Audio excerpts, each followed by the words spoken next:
Can we trust the history of Islam? So we've got Dr. J. Smith with us to talk about how Islam historically reliable.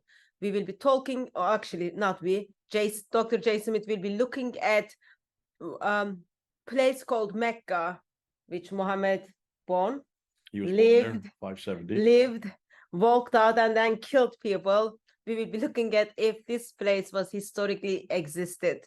Of course, after that, we will be questioning if man called Muhammad was existed or not. Before I hand over to you, Jay, why are you even questioning place of birth of Islam?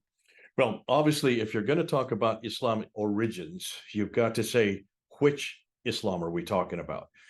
Now, many Muslims will say, well, there is a man named Muhammad who received the Quran in a place called Mecca and Medina, right? Those are the three things they'll claim.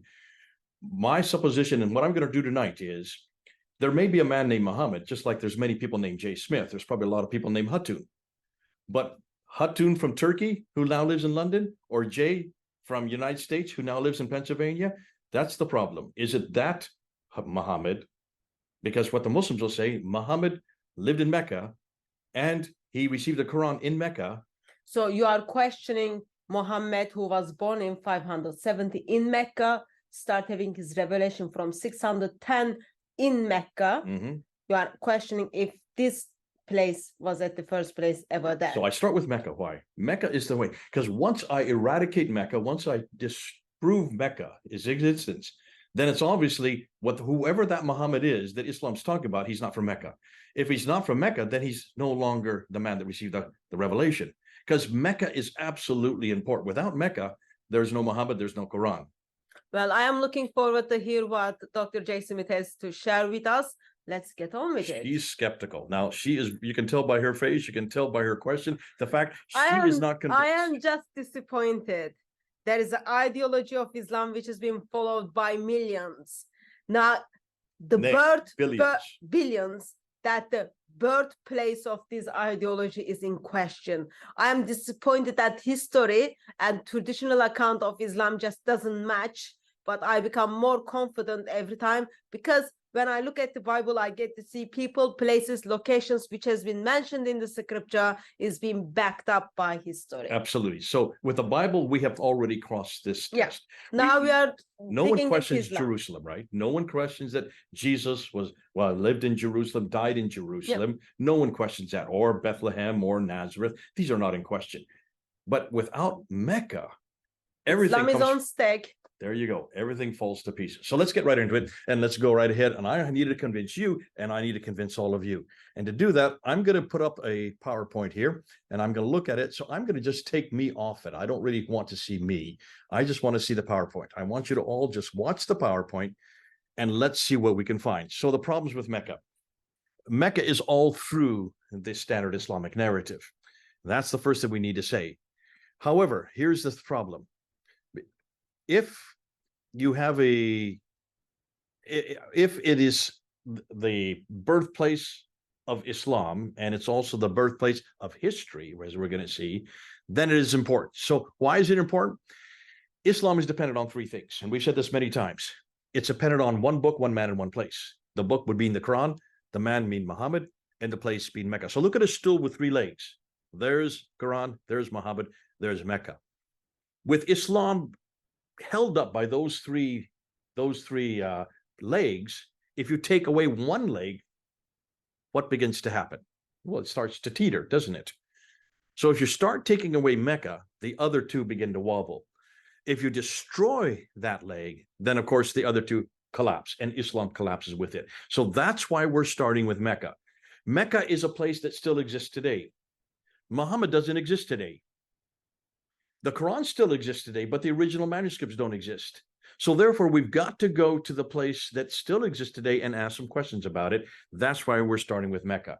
And by eradicating Mecca, we don't just take out Muhammad or the Quran, we take out the Muhammad of Islam, and we take out the Quran of Muhammad. That's what I'm going to do tonight. So let's go ahead and let's start it. Let's see, and let's begin with what they say. These are the claims they make. Not me, not you, Hatun. They claim that Mecca is the oldest and best known city in history. It's where Adam and Eve were sent down to. In chapter 7, verse 24, they were thrown out of the Garden of Eden, which is up in space. They were thrown down to earth. Now, we don't know where they were thrown down to earth. You have to go to the traditions. And the traditions say that Eve was thrown down to Mecca. Adam was thrown down to Sri Lanka. He was 90 feet tall. He starts striding up, boom, boom, boom, boom, boom, and goes and meets her there in Mecca. So obviously, this is the first city in the history of mankind. Am I correct? Just say yes. Because no one exists in mankind before Adam and Eve. They're the first man, first woman. It's not only the first city, but also the first love on the journey. Okay, so the first love, you like that journey. part. It's because like He Adam travels all the way without It's anything. the first love story in history, you're right. But it's also the Quran that refers to Abraham. Doesn't say the word Mecca, but it does say that he goes and helps and rebuilds the Kaaba there in chapter 21, verse 51 to 71. Abraham lived in 1900 BC, so that's pretty early. All right, we're talking about 4,000 years ago that Abraham was there in Mecca. So it's a very old city as well. Also, if you look at all the traditions, it is the center of trade north, south, east, and west. So someone somewhere should have known about this city because it's the oldest city where Abraham was and where all the trade goes through. At some point, someone should have heard about it historically and certainly when it comes to economically. When you look at the Quran, however, there's a problem. Immediately you see there's a problem in the Quran because when the Quran only has one reference to it in chapter 48, verse 24. If it's the oldest city, the most important city, the city where the Quran was revealed, where Muhammad lived, then you would expect there to be some reference in the Quran to it. Only one verse. Oh, it does talk about the fact that the first sanctuary point of mankind was at Mecca. Is that Mecca? In chapter 3, verse 96, some Muslims think so, but if you know Arabic, that can't be Mecca because it's the wrong consonants. Mecca is the mother of all settlement. It doesn't say Mecca. It just says where the prophet lives is the mother of all settlements in chapter 6 and also chapter 42. Adam and Eve were cast down there, but it doesn't say Mecca again. Isn't that interesting? Doesn't refer to Mecca in chapter 7, verse 24. And Abraham lived there. Again, Mecca is not recorded there. It just says Masjid al-Haram, get the right word, which means the forbidden place of bowing, the Masjid al-Haram. That's all it says in chapter 21, verse 51 to 71. Muhammad was born there, according to the traditions. Yes, that's where he lived from 570 up until 622. So for 50 years, he lived there in Mecca. And then, of course, according to chapter 2 of the Quran, 149 and 150, it's where the direction of prayer, the Qibla, was canonized in according to the traditions, in 624. So it's very important, though it doesn't refer to it, even though it's that important.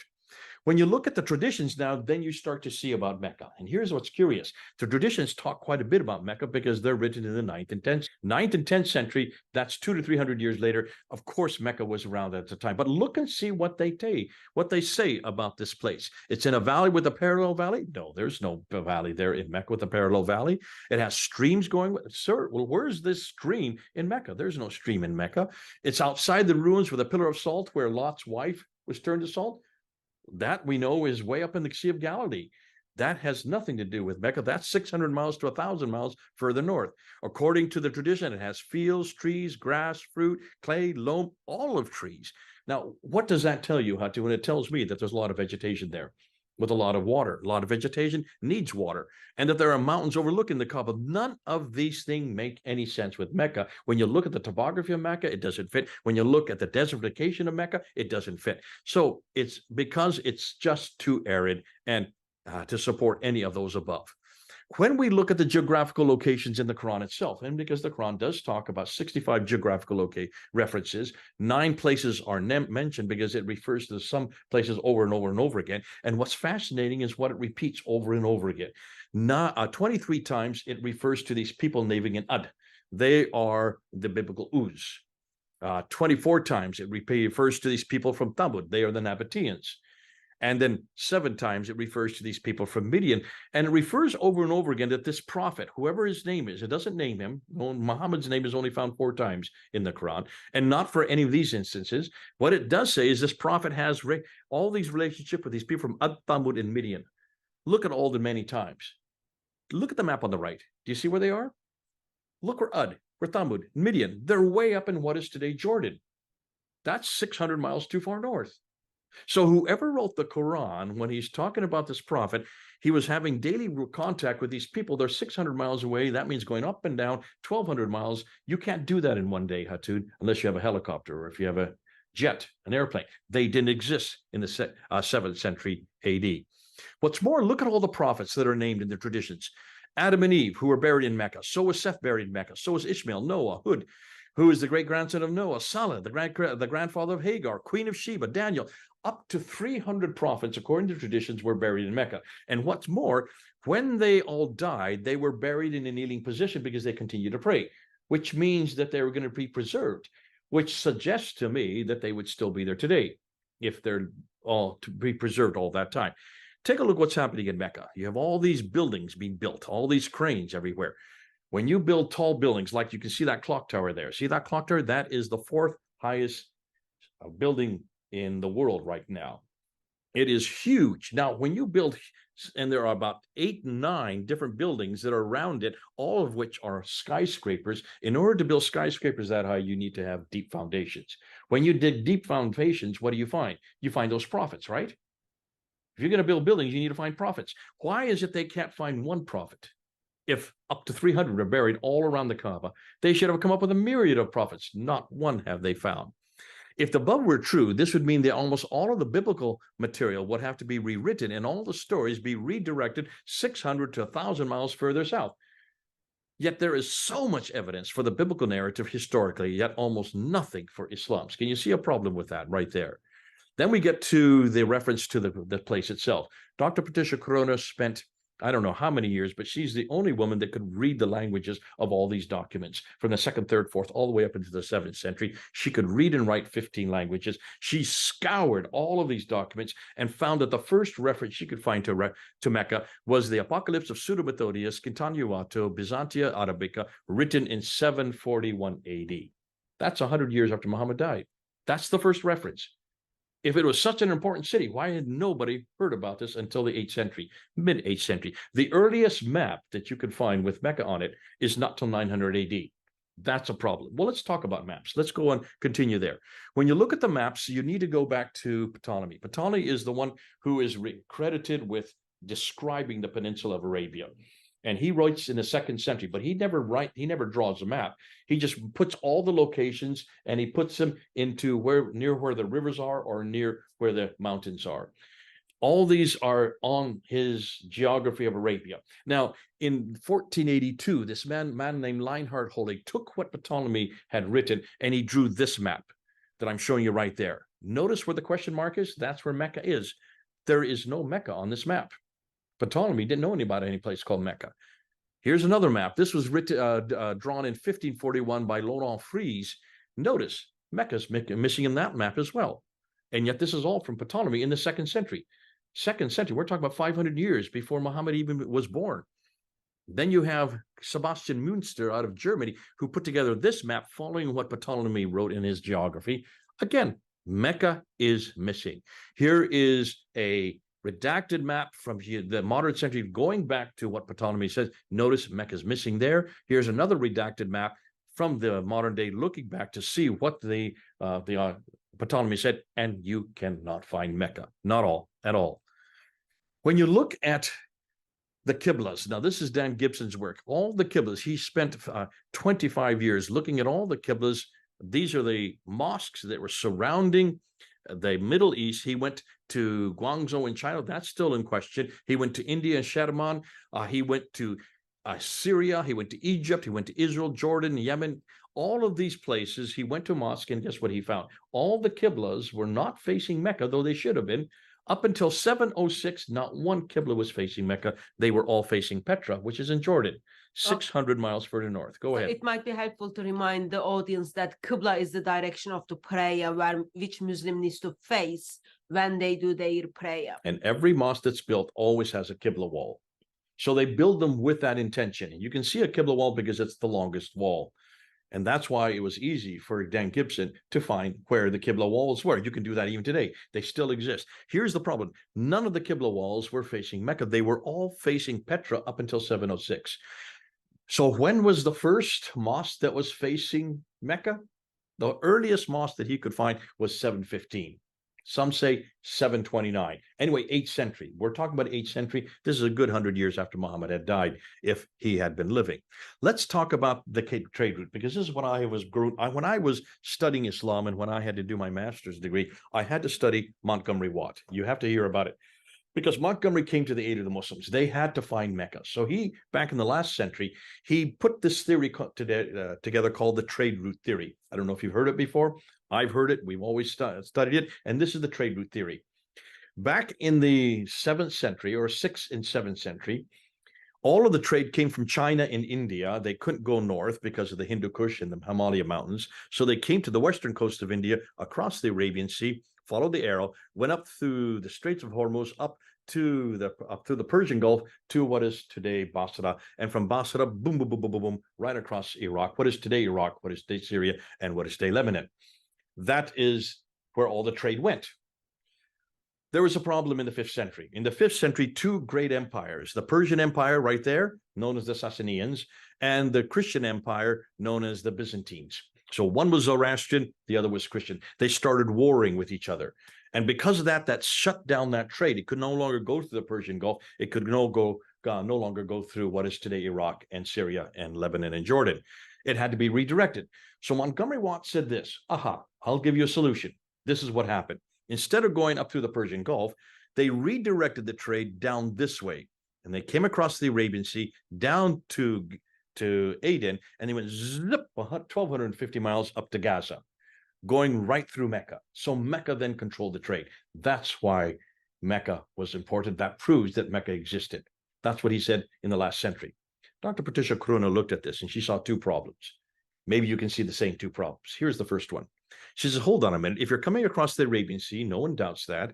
You're coming this way, you go to Gaza, but from Aden, you get off at Aden, you get all your goods off at Aden, but take a look what happens next. You go up to Taif, which is on the Western Plateau, but from Taif, Mecca is down off it. You have to go down to Mecca. Do you see the detour there?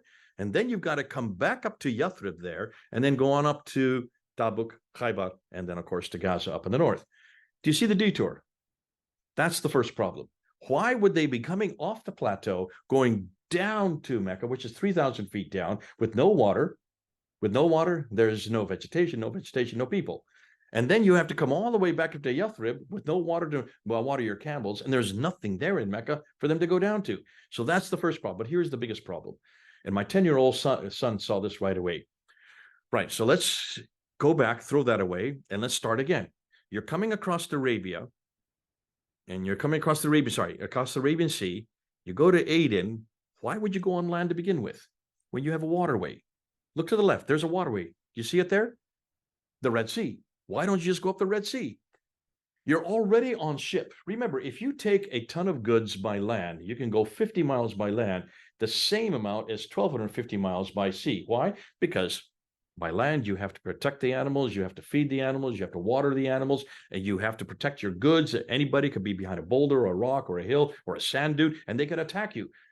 But if you go by sea, there are no sand dunes, there's no rocks, there's no camels, there's no feeding. You don't have to feed anybody, you don't have to water anything. You just put your sail up, and the wind blows you. It is perfectly free. That's why even today, if you want to go take goods across large areas of land, you don't go by land, you go by sea. Even today we do that. It's the cheapest way. So she went back, knowing 15 languages. She went to the trading documents from the 2nd, 3rd, 4th, 5th, 6th, up to the 7th century, and this is what she found. She looked at the evidence from those centuries, and she found that all of it went this way. It came across the Arabian Sea. Yes, it did stop in Aden because they wanted to get provisions there, and you probably take off some provisions, but they didn't take off the goods there. No. They went to Agilis. There's Agilis, which is in Eritrea today. And from Agilis, they went right up the Red Sea, up to Petra, from there to Gaza, and then from Gaza, right across the Mediterranean Sea. That is what all the trading documents say. So Montgomery Watt had it completely wrong because he didn't look at the trading documents, and he didn't look at a map. But Patricia Crone looked at a map, then looked at the trading documents, and shut down, debunked Montgomery Watt's theory. She did this in 1987 with Meccan Trade and the Rise of Islam. With her book, she got a death threat for writing that book. She had to move from Oxford to Cambridge University. Now, but here's something. She didn't go far enough. We've learned something new since Patricia Crone has died. She's no longer living. We've learned something more concerning the Red Sea route. Here's what she didn't know. And here's the big question. If you're going up the Red Sea, where do you go up the Red Sea? Why is it they went to Ajalus? And we've asked Muslims that. They don't know. They say, well, they probably didn't go up the Red Sea. If they get the Red Sea, they went to Jeddah, and from Jeddah, they went to Mecca. Therefore, Jeddah was the one that supplied Mecca. Therefore, they did control the trade. No. Look at this map. And you notice, I don't know if you see a dark blue line there. Do you see a dark blue line? Yeah. That's a deep channel. Let me just put it in red here. There's a deep channel that goes up. That's where large ships go. Today, that's where they go. But back in the 7th century, they didn't have large ships. They had much smaller ships that used sailboats. And what they did is they went up the left side of the Red Sea. They went this direction. So they went up across. You can see those are the yellow channels that are even today or today. Why did they go up the yellow channel? Well, for one very good reason. Unlike the East Arabian shore, which is arid, that's the right shore, with no fresh water and thus few people, the West African shore that you see here had plenty of fresh water and had larger populations. What's more, the West Coast had easily accessible ports, and we know their names. Those, you can go and you can Wikipedia this. You don't even have to trust me. Go up and see what their names are. Let me just give them to you. There are 5 coastal cities along the West Coast. The first one is Asab. Look at the date that we have history. We can trace it back all the way back to 246 BC. That's long before Islam. That's in what today is in Eritrea, which is just north of Ethiopia. You have Ajalus, 79 AD. That predates Islam. You have Sawakin, which is in the Sudan, that's 170 AD. Did you notice that also predates Islam? Then you have 2 in Egypt, Berenice and Safaga. Notice the dates, 275 BC, 282 BC. These are ancient ports. They're all along the West Coast. What's most interesting is their dates all predates Islam. All 5 days are exactly 1 day's boat ride apart. Because if you're going by boat, you need a place to shelter every night. So you can see they're equally 5 days. All of the trade went up the West Coast. Now, on the Red Sea, the Muslims say yes, but what about the Arabian side? The only place we know of is a place called Yanbu. Yanbu is historical. Why? Because it provided provisions for Yathrib. So we do have reference to Yanbu prior to the 8th century. What about Jeddah? Because that's what Muslims claim is the city that supplied all the trade to Mecca, or the produce. Well, Dr. Gerald Hotting, who is my professor at School of Oriental and African Studies back in the 1990s. I studied under him. He has written the book on Jeddah. And what he says is Jeddah did not exist until the 8th century. And the reason Jeddah was created was because Mecca needed a port for provisions for itself. So Jeddah comes after Mecca, not before Mecca. And Mecca, we don't have any reference till 741, till the 8th century. So both Jeddah and Mecca are 8th century cities. Therefore, they have no history for either Jeddah or Mecca prior to the 8th century. Why? Because neither had water nor a population large enough to accommodate yearly trade. Therefore, let's just get rid of Jeddah and Mecca. Now off they go flying off, which then asks the question, without Mecca, what then happens to 7th century Islam? Can you see, if you eradicate it from the historical record, if there is no Mecca, what do you do with Islam? Getting back to what we started out this talk with. But I want to underline what I'm just saying. Take a look at this topographical map. I want to show you the trade route. This is the trade route we do know. This is the trade route we do have reference for. Look and see where the trade route starts. Starts in Aden, then goes up to Sana'a, then goes up to Najran, up to Taif, up to Yathrib, up to Tabuk, up to Petra, and up to Gaza. Notice it's following the Western Plateau. Can you see that? It's very visual there when you look at topographical map. So where's Mecca on that? There's Mecca. It's off the Western Plateau by 3,000 feet, proving that it could not be. To just underline my point, let me show you this one. Here's another topographical map using line drawings. There's Aden, there's Sana'a, then we go to Najran, up to Taif, on up to Yathrib. There you have Tabuk, Petra, and Gaza. So where's Mecca?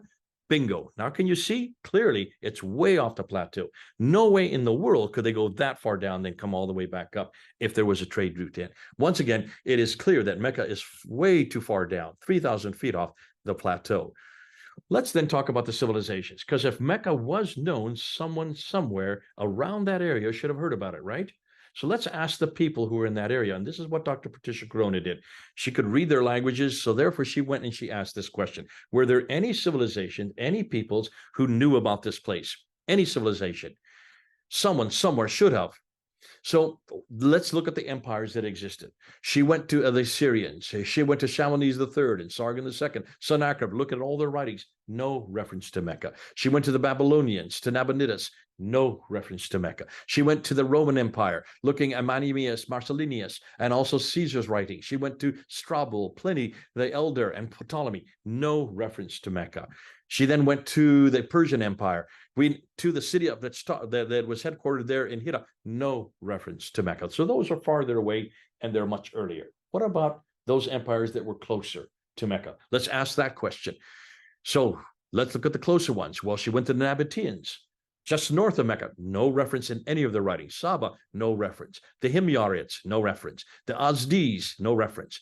To the Kindas, which is where Riyadh is today. That is Du Kahilum, well-known city, but no reference to Mecca, even from that civilization. She went to the Kedonites, the Taima, Duma, and Dedan. Nope, couldn't find any reference to Mecca. And then she went to the Nubians, the Axumites, and the Abyssinians. No reference whatsoever. None of these kingdoms, none of these empires had ever heard of Mecca, either far away or nearby. Can you notice? Look at all those red circles and squares. They surround Mecca, yet not one of them have heard of the city. That's curious. What's more than that, let's now look at the cities that were unknown, like the other cities that are just incidental in the same area as Mecca. Let's see if they were known, because it could be maybe nobody knew about any of these cities, right? No. Take a look at what we now find. If you look at the historical record, you will see that Najran, which is just 400 miles south, Strabo refers to it, Pliny the Elder refers to it, Ptolemy refers to it, Aratus refers to it. What about Sana and Taif and Yathrib, Khaybar? Take a look at them. All of those cities, Patricia Crone found, have documentation that goes back to the 6th century. All of them that we have that predate Islam. What about Mamre in Clinic? Clinic talks about the fact that this is a well-known city during the Roman Empire. Petra, Zukowski says this is one of the oldest cities in that area from the Nabatean Empire. Maghrib, Muhammad Markaten in 2002 came out of a book showing the whole history of that city. Look at all these other incidental cities that were nothing as important as Mecca. How come they were all known, but nobody had heard of Mecca? Do you see a problem there? So all of these insignificant towns are referred to, but not Mecca. Now, let's look at it. And you can see why I looked at the topographical map, but I want to look at these topographical maps, and you'll see why real quickly. Now, this is what we did on the ladder in 2019 when I came to London. You remember these four? We held them up for the whole crowd to see. And I said, what do you notice about Mecca, Medina? Just look at these topographical maps and notice very clearly that they're all in a desert. Mecca and Medina are in a desert. In a desert, that's significant.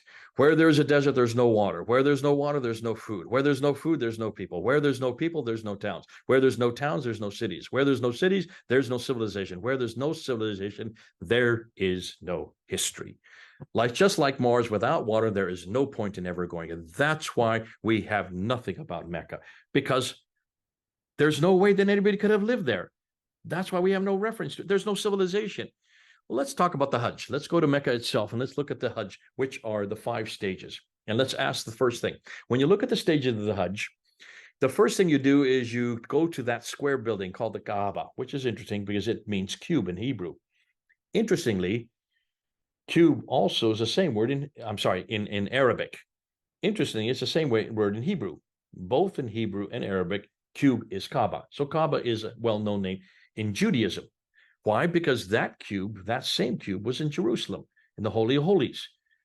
The Kaaba, the original Kaaba, was in Jerusalem. Notice when all the Muslims get there, they circumambulate 7 times counterclockwise. Why don't they go clockwise? Everybody goes clockwise everywhere else around the world except for Mecca. They go counterclockwise. The reason is because that's what the Jews did. The Jews went around in Mount Moriah, the Holy of Holies, 7 times. Why 7 times? Because that's what God demanded in Jericho, that they go counterclockwise 7 times around Jericho. And the Jews continue that today. It looks like that the whole problem with the whole idea of Kaaba and circumambulation 7 times comes straight out of Judaism, comes right out of Jerusalem. But after they go, after you see that, you need to ask, well, the original Kaaba that Dan Gibson thought it was in Petra. I would suggest the original Kaaba is Jerusalem itself.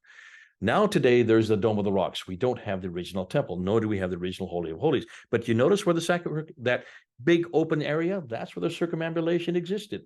That Abdul Malik did not get rid of, proving that this was well known because we have Josephus talking about the circumambulation, talks about Jerusalem, and mentions the Kaaba. After they do the circumambulation, what do Muslims do next?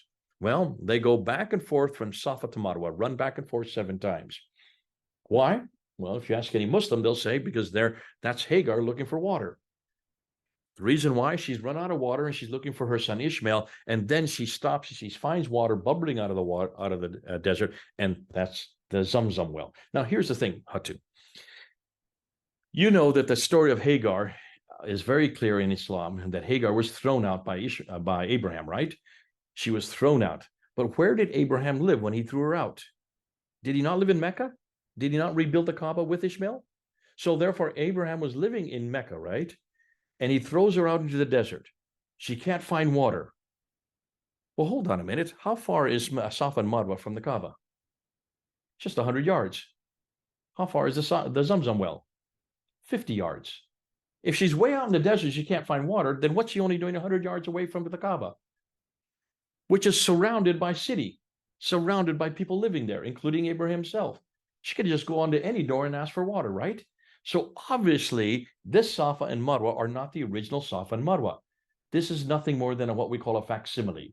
It is a symbolism of the original Safa and Marwa. So where is the original Safa and Marwa? Not in Mecca, obviously. You need to look elsewhere. Of course, Dan Gibson thought it was in Petra, but I would suggest, I'm sorry, I'm going the wrong way.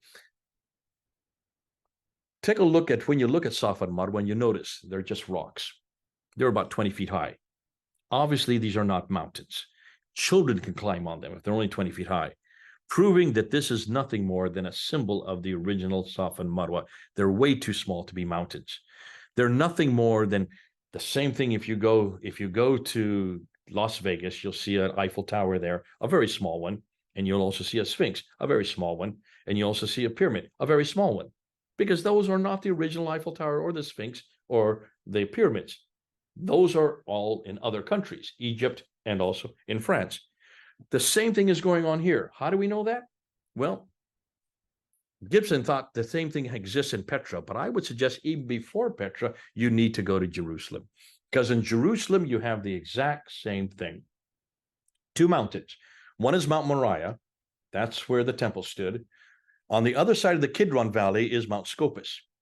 And all the Jewish pilgrims, when they ever came to the Holy of Holies, the Kaaba there in Jerusalem, they would go to Mount Moriah, then they go down to the Kidron Valley and go back up to Mount Scopus. Now, Josephus refers to Mount Moriah, and he also refers to Mount Scopus. Notice what he calls them in Arabic.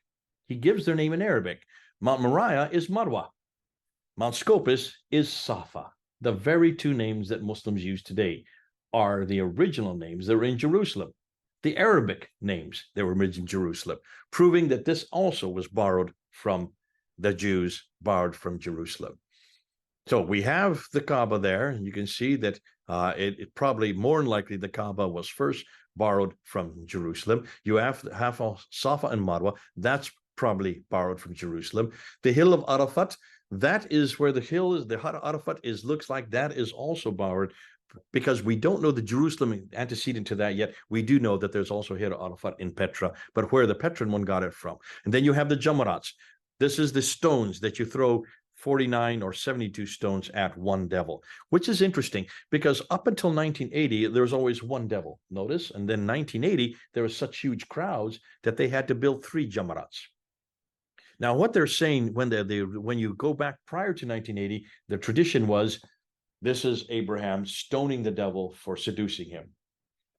When you then come to today, if you go to Mecca and see these 3 Jamarats, what are they now saying today? These are 3 different seductions of Abraham, or attempts by the devil to seduce Abraham. 3 instead of 1. So even in the last 40 years, the tradition has changed. If it's changing in our lifetime, then why are we surprised that this hasn't happened all the way through the last 1400 years, especially the very first 100 years? If you go to the Zamzam well, that is found in Petra, but also it's the Pool of Siloam in Jerusalem. So there's the antecedent to that as well. The only thing you can't find an antecedent for is the black stone, the black rock, which is right there on the eastern corner of the Kaaba. What in the world is that doing there? It's the height of idolatry, because it's, again, you kiss it every time you circumambulate, you kiss it, so you get your sins forgiven.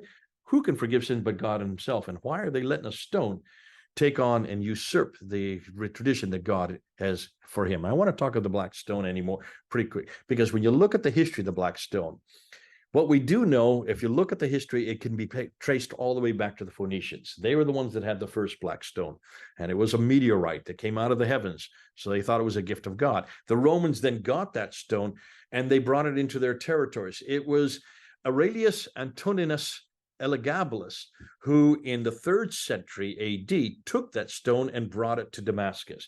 And he started the tradition. Remember, traditions come and go, and they keep on being re-aligned, like we just saw with the Jamarat. He started the tradition that wherever the black stone is, there is God's presence. So that was started in the 3rd century. It was then moved to Petra in the 7th century. In 687, Ibn Zubair he confronted Abd al-Malik, and he rebelled against Abd al-Malik, who was the caliph at that time. He destroyed the Kaaba, destroyed much of Petra, grabbed the black stone and sent it with his families, the women and children, down to the south. He remained there in Petra. Al-Hajjaj then came to war against him under the authority of Abd al-Malik, and he was killed at Petra. Zubair was.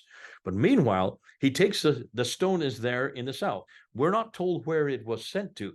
Obviously, it was sent to what is today Petra, probably his birthplace. That's probably why he was sent there, because then you start seeing a lot of pilgrims following the stone. Why? Because that's where God's presence is. So once the God's presence leaves Petra, it goes down to Mecca.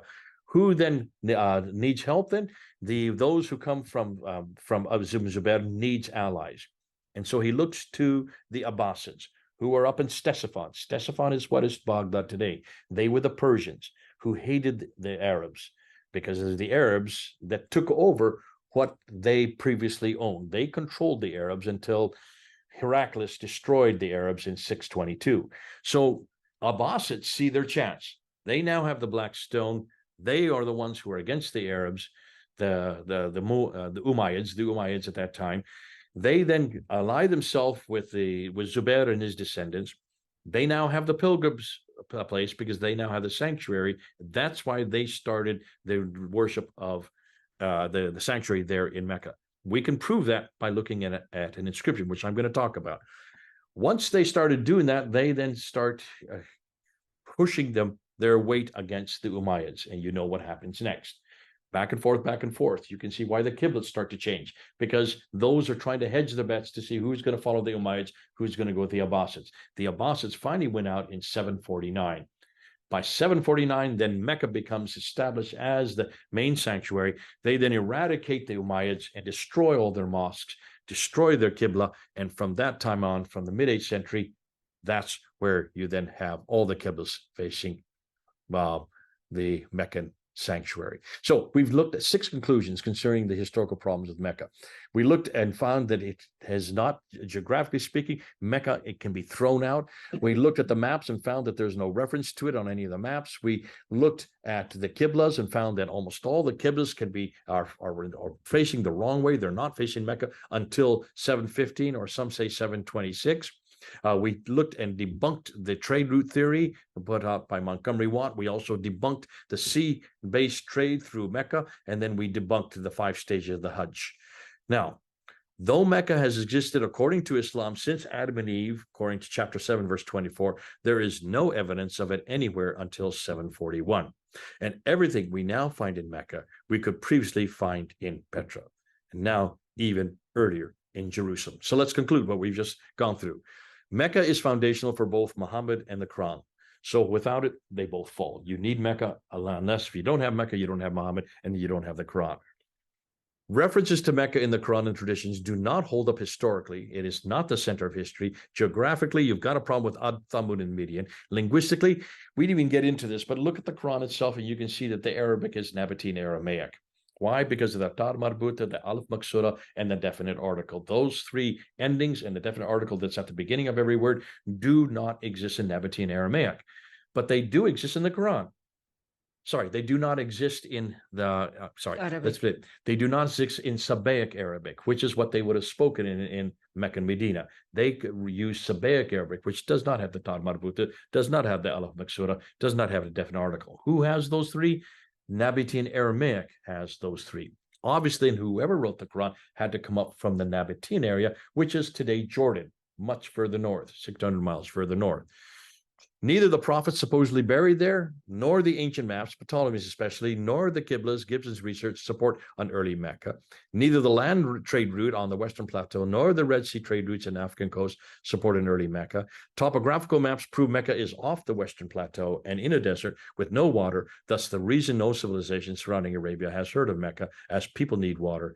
The 5 stages of the Hajj, the Kaaba, Safa, Marwa, Arafat, the Jamarat, the Zamzam well, and also the Black Stone support Jerusalem and not Mecca. Someone, somewhere, at some time, should have known about this city, yet no one, anywhere, nor at any time has, proving that it never existed at the time of Muhammad, nor during early Islam.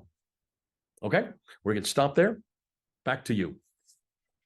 So I find it's interesting that while Mecca is identified as the birthplace of Islam, while Saudi Arabia is making billions of pounds or dollars from people, from Muslims who go there to do Hajj and then kiss that black stone. To say nothing of the Zamzam water that they sell all over the world. Yeah, and it's like you can even buy the bottles in London. People bring it. Now, it's been a couple of years. We are still questioning, is this Mecca was ever existed? And this is why it's so important that people start looking at the historical record. The historical record is very clear that it doesn't. Now, here's the problem for the Muslims. And if there are Muslims watching, if the Muslims are going to claim that Mecca did exist, they've got to first do one thing. And they've got to persuade you and me. We need Muslims to show us evidence. There you go. From minimum from 570 AD. That's the birth of Muhammad. Minimum, yes. Yeah. I would say even from the 7th century. I would say even this next century. Show us anything from the 7th century for Mecca. I'll go with 570. I'll go with 570. Okay, all right. Let's wait and then see what they're going to produce. I remember we've been asking this question for years now, still no answer. No answer. And Patricia Crone started, and she wrote her first book called Hagerism way back in, that was 1977. Now, she said very clearly that the word Hagerism was the wrong word. She should have used Hagerism. But all the footnotes that she have, all the evidence in that book, she always held till she died. And to this day, no one can confront her. When she wrote Meccan Trade and the Rise of Islam, which questions the very thing we're questioning in 1987, 10 years later, and asked this question, where is this Mecca? Why is it none of the mosques are facing towards Mecca? She didn't know about Dan Gibson at that time, nor did he know who she was. She saw this from just going to the mosque herself. But she really said there's no reference at all in any of these documentations. Now, if she did that in 1987, we're now in 2023. Why is it Muslims haven't been able to just shut her down with one piece of evidence? One piece of evidence is all we're asking for. Well, according to Muslims, God of Islam makes miracle. I am sure they will produce something. We're still waiting. We are still waiting. While we are waiting, of course, we are acknowledging Saudi Arabia is still making money from them with the place which was never existed, apparently. Dr. J. Smith, thank you very much. Before we go, just one last conclusion. If Mecca did not exist, then pretty much we've shut down Muhammad and we shut down the Quran. Because if we're going to talk about Muhammad, which are going to do next, if we're going to talk about Muhammad, which Muhammad are we talking about? See, Muslims have to have Muhammad in Mecca, because if he's not in Mecca, he's no longer their Muhammad. It's another Muhammad. So we're going to talk about that next. We will figure that out. Dr. J. Smith, thank you very much for helping us to unpack if Mecca was existed or not. We do hope that Muslims kind of take it seriously and then come back with some answers, because we've been asking same questions for a couple of years now and they play the silent game. Hopefully they will come up with something. Thank you very much for being available and taking your time to talk to us. By God's grace, we will see you again. Until we see you, may Christ crucified silently with his love.